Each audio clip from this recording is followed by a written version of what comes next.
Possível as pessoas terem interesses diferentes na sociedade, né? Há pessoas que vão trabalhar, há pessoas que vão para a escola, há pessoas que vão ao mercado fazer compras, há pessoas que querem abrir negócios. Os interesses são diferentes, mas como é que é possível as pessoas estarem no mesmo lugar, mas não se desentenderem? Então é isso que eu vou falar nesse vídeo. Adam Smith, o escocês que filosofou muito acerca desses assuntos ligados à economia e à harmonia social, Adam Smith deu um grande contributo para poder responder essa mesma questão. Então a economia funciona desse jeito. A primeira visão que eu vou explicar aqui é também acerca desse assunto mesmo. A primeira visão é que Adam Smith, o primeiro contributo que ele deu para poder responder essa questão é sobre o seu grande lançamento que ele fez sobre um livro com o nome de Teoria dos Sentimentos Morais. Esse livro tinha como objetivo mostrar e explicar como as pessoas conseguiam viver em sociedade, como é que as pessoas viviam em sociedade sem caos, sem desorganização nenhuma, como é que as pessoas, o que estava na base de tudo isso. As pessoas conversavam, relacionavam-se, mas tinham os seus desejos e suas paixões diferentes, mas mesmo assim conseguiam se entender. Então Adam Smith dizia que o que estava na base dessa organização até nos dias de hoje são os princípios morais, éticos, sentimentais e justiça.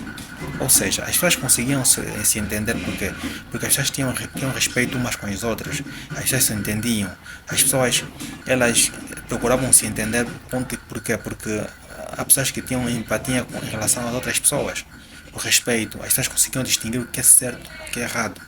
Então o que estava na base de tudo isso era pelo fato das pessoas conseguirem ter consigo a consciência de que aquilo que elas estavam a fazer era errado, era certo, era bom ou era mau, estava dentro das normas ou estava fora das normas. Então o que orientava, né, o convívio naquela época até nos dias de hoje, né, era pelo fato das pessoas terem consigo bons comportamentos, terem consigo bons pensamentos, elas pensavam bem umas com as outras, a maior parte das vezes. É por esse motivo que a sociedade era organizada até os dias de hoje. Como eu, né? Quando vou à casa de alguém, tenho que bater a porta, ao ir embora, tenho que despedir, saudação, saber como é que a outra pessoa está. Isso só depende muito do sentimento que eu tenho para com outra pessoa, a amizade, o bom senso.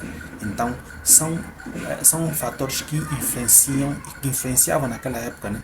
De acordo com o seu livro da teoria dos sentimentos morais, defendia que as pessoas conseguiam conviver em sociedade, conseguiam ter uma sociedade organizada porque elas respeitavam-se umas com as outras, sabiam distinguir o que é certo e o que é errado. As pessoas tinham consigo bons ensinamentos da infância até a sua fase adulta. Os seus familiares conseguiam passar bons ensinamentos, ou como é que as pessoas podiam se comportar. Tudo isso influenciou para uma harmonia social naquela época. Só que o que inquietou Adam Smith era o seguinte: tudo bem que as pessoas elas se comportam da melhor forma possível, né? Porque têm consigo bons comportamentos, elas respeitam-se umas com as outras, têm sentimento de amizade, o amor, são sentimentos íntimos que as pessoas tinham e compartilhavam-se mutuamente. As pessoas conviviam por causa desses aspectos, né? Por causa do respeito, por causa do sentimento de amizade, as pessoas eram amigas, por isso é que elas conseguiam ter uma sociedade organizada, fora da lei, né? Se bem que as pessoas também respeitavam a lei. E a lei, ela abrangia de forma universal. A lei, ela procurava impor regras na sociedade e as pessoas eram obrigadas a respeitar, fora dos sentimentos que elas tinham umas com as outras. A lei também, naquela época, era um fator primordial para manter a ordem social, por isso é que as pessoas eram organizadas. Mas o que inquietou Adam Smith, numa outra vertente, fora da vertente social, fora da vertente comunitária, do convívio social, era um aspecto ligado na vertente produtiva e profissional. Como é que as pessoas têm funções diferentes, têm objetivos diferentes nas suas vidas, né? Há quem é médico, a outra pessoa é carpinteira, né? A outra pessoa pratica agricultura, outras pessoas praticavam artesanato, outras pessoas davam aulas e tinham suas vidas com os seus próprios objetivos. Como é que cada um tinha só o interesse próprio pessoal, mas mesmo assim a sociedade conseguia se satisfazer em termos de necessidades, conseguia se satisfazer em termos de necessidades, as pessoas conseguiam satisfazer todas as suas necessidades, sobretudo aquelas pessoas que tinham mais bens financeiros, mais dinheiro naquela época, conseguiam satisfazer as suas necessidades e conseguiam criar riqueza. Então se chamou a atenção do Adam Smith. Como é possível um médico conseguir enriquecer e conseguir satisfazer todas as suas necessidades sem criar um caos? Se cada um tem o seu objetivo, cada um tem o seu interesse, como é possível isso? Então é isso mesmo que despertou. Essa curiosidade é que fez com que Adam Smith lançasse o livro que explicasse esse fenômeno, né? Então o livro lançou em 1776 com o nome A Riqueza das Nações. O primeiro livro, que é a Teoria dos Sentimentos Morais, foi lançado em 1759. E em 1776 ele lançou A Riqueza das Nações para poder explicar esse fenômeno, para explicar o fenômeno da riqueza das nações, o fenômeno que explicava a possibilidade das pessoas conseguirem ter, ou as pessoas terem interesses diferentes, mas mesmo assim conseguirem se entender. As pessoas têm focos diferentes, têm objetivos diferentes, como é que as pessoas se entendiam, como é que as pessoas entravam em consenso, como é possível isso? Então a resposta para poder responder essa questão é: as pessoas, mesmo com interesses diferentes, individuais, elas conseguiam se entender e satisfazer, porque as pessoas não conseguem viver sozinhas, as pessoas precisam uma das outras, né? Como as pessoas precisam uma das outras, por quê? Porque não é possível, é impossível, imagina só, como é que uma pessoa vai conseguir produzir o telefone, vai conseguir se curar, vai conseguir viajar, vai conseguir estudar sozinha, vai conseguir ter acesso à internet, vai conseguir produzir tudo isso, produzir avião, como é que a pessoa vai conseguir produzir avião, como é que a pessoa vai conseguir fazer um carro sozinha, como é que a pessoa vai conseguir fazer um telefone, como é que a pessoa vai conseguir fazer uma roupa, tudo sozinha. É impossível. Então as pessoas precisam uma das outras. É por esse motivo que uma pessoa vai se especializar. Imagina, eu posso ser um profissional de engenharia, fabricar carros, mas mesmo assim eu vou precisar da outra pessoa que fabrica aviões para eu conseguir viajar. Vou precisar de uma outra pessoa que faz roupa para poder conseguir vestir. Vou precisar da pessoa que faz, vou precisar do agricultor que pratica a agricultura para poder fazer, para poder cultivar, porque eu vou precisar de alimento para me alimentar. Então, como é impossível fazer tudo, então eu vou fazer o quê? Eu vou me especializar na área que eu mais domino, que é a engenharia, vou fazer a minha parte, vou fazer o meu trabalho e depois dali eu vou conseguir lucrar com isso. Como é que eu vou fazer? Eu vou conseguir produzir, vou fazer o meu trabalho e vou vender o meu trabalho. Automaticamente eu vou beneficiar a outra pessoa que vai usufruir do meu serviço, do meu trabalho, que é a engenharia, né? A fábrica de carros ou engenharia informática, pode ser um outro serviço ligado à engenharia, mas eu vou conseguir fazer o meu trabalho. Aí a pessoa que vai usufruir do meu serviço vai se beneficiar. Mas acontece que eu não vou fazer isso a pensar na outra pessoa. Eu vou fazer isso a pensar no meu próprio objeto, no meu próprio interesse, que é produzir para depois eu poder satisfazer a minha necessidade, né? Só que como eu vou precisar também de outros serviços, outros bens e serviços que eu não consigo produzir, então eu vou fazer o quê? Eu vou ir atrás da outra pessoa que tem aquilo que eu quero e vamos entrar em um consenso, vamos entrar em um acordo, né? Vamos entrar em um acordo. E este acordo vai ser o quê? Vai ser uma troca indireta.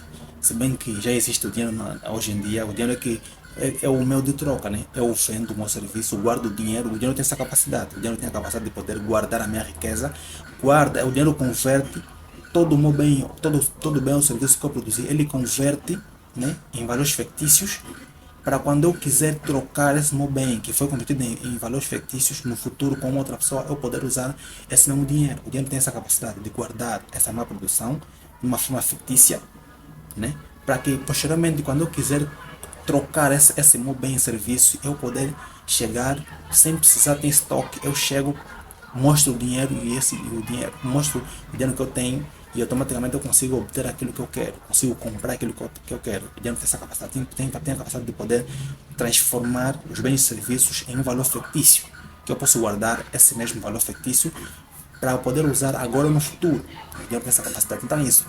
Mas eu vou usar um termo bem mais simples. Eu vou pegar o carro que eu produzi, vou entregar o carro a outra pessoa, essa pessoa vai pegar no carro, vai receber o carro, né? Que eu produzi. E eu vou querer o avião, a pessoa vai me dar o avião, que eu vou querer usar o avião para viajar, nesse caso, pego no avião e viajo. Então é isso. As pessoas, como ninguém tem a capacidade de produzir tudo, né? Então as pessoas vão se precisar uma das outras. Né?